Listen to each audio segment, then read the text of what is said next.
এবারে সরস্বতী পুজো চলে গেছিলাম আমার এক পুরনো ভালো বন্ধু রাজীবের সাথে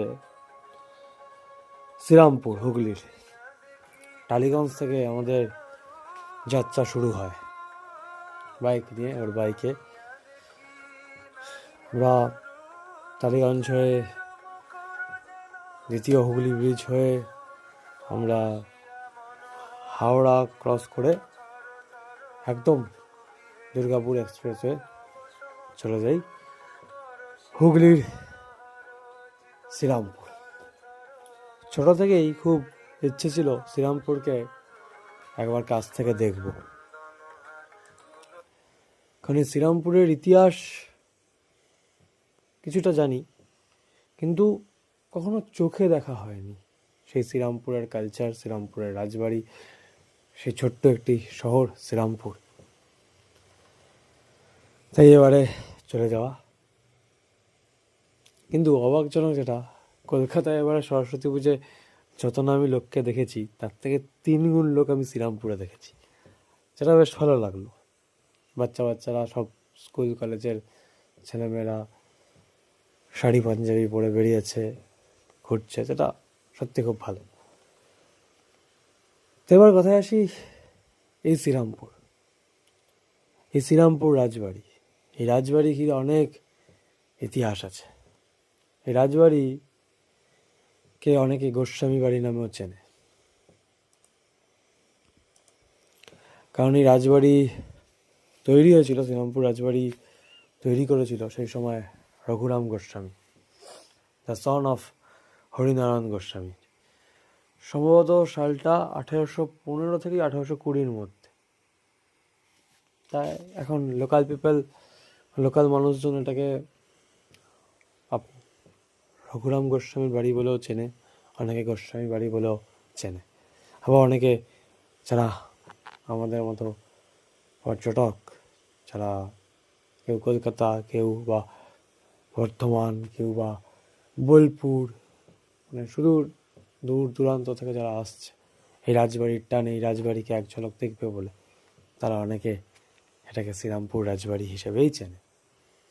তো শ্রীরামপুর রাজবাড়ি ইতিহাস অনেকভাবে বিদ্যমান, সবটা আমরা অনেকেই জানি না, আবার অনেকে হয়তো জানে।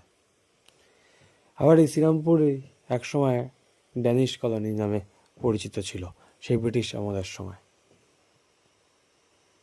এবং আমরা প্রত্যেকেই জানি চন্দননগরকে ফ্রেঞ্চ কলোনিও বলা হয়। তো যাই হোক, চন্দননগর আমরা যেতে পারিনি। আর শ্রীরামপুরে যেটা সবথেকে বিখ্যাত রেস্টুরেন্ট ডেনিশদেরই যা করা আর কি, সেই গঙ্গার ঘাটের সামনে, সেই রেস্টুরেন্টটাকেও দেখা। দারুণ সেই রেস্টুরেন্টটা দেখতে, কিন্তু এত ভিড় ছিল যে সেখানে আর ঢোকা হয়নি। ড্যানিশ কিংয়ের ওপরে সম্ভবত রেস্টুরেন্টটার নাম, আমার ঠিক নামটা মনে নেই এখন। কিন্তু ওই আপনাদের 1752 থেকে 1845 ওই সময়টা এই শ্রীরামপুর ড্যানিশ কলোনি নামেও পরিচিত ছিল। তা ছোট্টভাবে দেখলাম এই শ্রীরামপুর শহরটিকে, খুব বড় করে দেখিনি। এর পরের বার ইচ্ছা আছে পুরো শ্রীরামপুর, চন্দননগর এই দুটো জায়গা ভালো করে ঘোরা, এবং আরেকটা দিক চুঁচুড়া, যেখানে ইমামবাড়া আছে, সেই জায়গাটাকেও দেখা যাক কবে সেটা সম্পূর্ণ হয়। কিন্তু আমার এই ছোট্ট অভিজ্ঞতায় ছোট্টভাবে শ্রীরামপুরকে দেখা, এক্সপ্লোর করা, এটাতে বেশ ভালো লেগেছে। রাজবাড়িটি সত্যিই খুব সুন্দর, খুব সাজানো গোছানো, মানে এখনও সেটা মেনটেনেন্স হয়, সেটা দেখে বোঝা যাচ্ছে। হ্যাঁ, রাজবাড়ি ঢুকতে কোনো টিকিট লাগে না, আপনারা রাজবাড়িতে ঢুকতে পারবেন, মানে ছবি তোলার হলে ছবি তুলতে পারবেন, আর সেখানে বসে গল্প করা হলে গল্পও কিছুটা করতে পারেন। হ্যাঁ, মানে অন্যান্য জায়গার মতো এখানে ভিজিট, মানে টিকিট ফ্রি এরকম কোনো ব্যাপার নেই, সেটা একটা সব থেকে ভালো লেগেছে। আর ঠিক রাজবাড়ির সামনেই গঙ্গার ঘাট, খুব সুন্দর একটি গঙ্গার ঘাট বাঁধানো আছে, আর সেখানেও বসে গল্প করতে পারেন, বেশ ভালো লাগবে। জায়গাটা এক কথায় বেশ সুন্দর, ছোট্ট মতো একটি জায়গা, খুব যে বড় শহর এমনটা নয়, খুব ছোট্ট একটি শহর। তো যারা এখনও যাননি তারা অবশ্যই যান।